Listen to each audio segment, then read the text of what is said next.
कल मैं उबर से आ रहा था तो भाड़ा कम दिखाया था, तो मैंने उसको पूछा, अरे कैसा पड़ता है तुमको, 20-25 टका लेता है।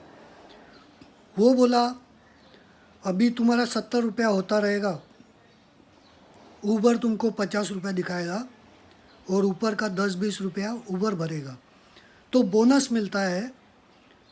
तो मैं बोला ये क्या है, मतलब मैं आता जाता हूँ और उबर मेरा जो ऊपर का भाड़ा है वो देता है और मेरे को सस्ते में ट्रिप देता है। तो उबर भी देता है, ओला भी देता है। और उबर कंसिस्टेंटली हर साल 1 बिलियन 700 मिलियन 800 मिलियन लॉस होता है। तो टोटल लॉस मेरे को दिखा नहीं, लेकिन हर साल कुछ 500 मिलियन 1000 मिलियन का लॉस होता है एंड इट स्टिल कंटिन्यूज। अभी ये जो फूड है, वड़ा पाव का गोली और ऐसा वड़ा पाव का कॉरपोरेट आ गया है। तो ये basically these are not profitable business model, profit इसमें है ही नहीं। ये बेसिकली जो सेंट्रलाइज कंट्रोल बिजनेस मॉडल है, control, it is all about control. क्योंकि 10 साल से लॉस हो रहा है, 10 साल से $1 बिलियन लॉस, फिर भी कंपनी चलता है। तो clearly there is no profit motive, motive is to control the everything, motive is to सबको अनएम्प्लॉयड बनाना। अभी ऐसा ही चलता रहा और गाय भैंसों को अक्ल नहीं आई कि पिज़्ज़ा और एक कॉरपोरेट मैकडोनल्ड इधर नहीं खाने का। इसके बजाय जो लोकल गाड़ी वाला रहता है उसका टेस्ट भी अच्छा रहता है, मिसल आमलेट पाव टेस्ट भी अच्छा रहता है, वो खाने का। लेकिन अभी वो लोग को म्यूनसिपाल्टी धंधा करने भी नहीं देती है, उठा उठा के भगाती है, सामान जब्त कर लेती है। भाजी वाला, जो लोकल भाजी वाला है उसको धंधा करने नहीं देती, सामान उठा के जाती है। ये बेसिकली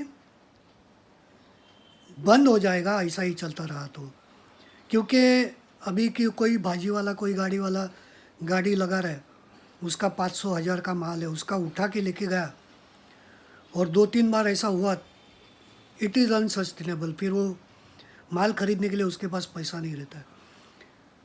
अगर किसी ने भी चेक किया, अपने को सिखाते हैं ये लोग कि ऐसा बिजनेस मॉडल है, ऐसा प्रॉफिट मेकिंग कंपनी है।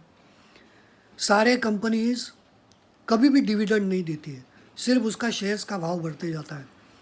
Share market is the biggest Ponzi scheme. एक ऑस्ट्रेलिया का न्यूज़ चैनल, मतलब नगेट न्यूज़, उसमें एक आया था शेयर मार्केट पोंजी स्कीम है ऐसा बोलने वाला।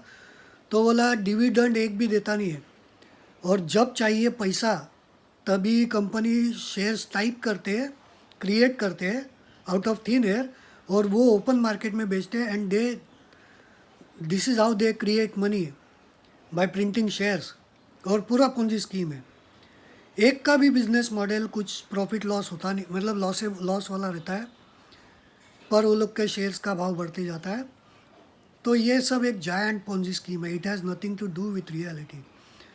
और चलो, ये लोग पोंजी स्कीम फाइनेंशियल मार्केट में कर रहे हैं, उससे अपना लाइफ इफ़ेक्ट होता है कि अमीर गमीर गरीबी में फ़र्क आता है, लेकिन डायरेक्ट इम्पैक्ट नहीं होता है, खाने पीने में इम्पैक्ट नहीं होता है। लेकिन अभी जो हिसाब से ये लोग कर रहे हैं, छोटे दुकानदार, छोटे ये ठेले वाले, छोटे होटल, ये सब बंद होंगे। मैकडोनल्ड, पिज़्ज़ा, उबर, ओला यही रहेगा और झक मार के मतलब यही यूज़ करना पड़ेगा, यही खाना पड़ेगा। कोल्ड ड्रिंक कुछ नहीं, इनका ही कोल्ड ड्रिंक आता है, पूरा ज़बरदस्त मीठा रहता है, कभी कभी अच्छा लगता है, बट सब कुछ इनका ही है। कोक भी इनका, पेप्सी भी इनका। तो लोकल इंडियन कुछ है ही नहीं, सारा इनका ही है। अमूल एक है इंडियन, या अमूल भी बिक गया है।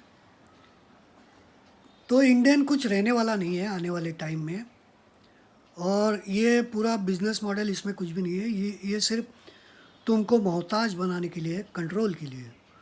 और गधे लोग फंस रहे हैं। गाय भैंसे को एजुकेट करना चाहिए, क्योंकि गाय भैंसे एजुकेट नहीं होगे तो कॉरपोरेट्स का राज होगा और अपन वैसे भी गुलाम है, ज़्यादा गुलाम होंगे।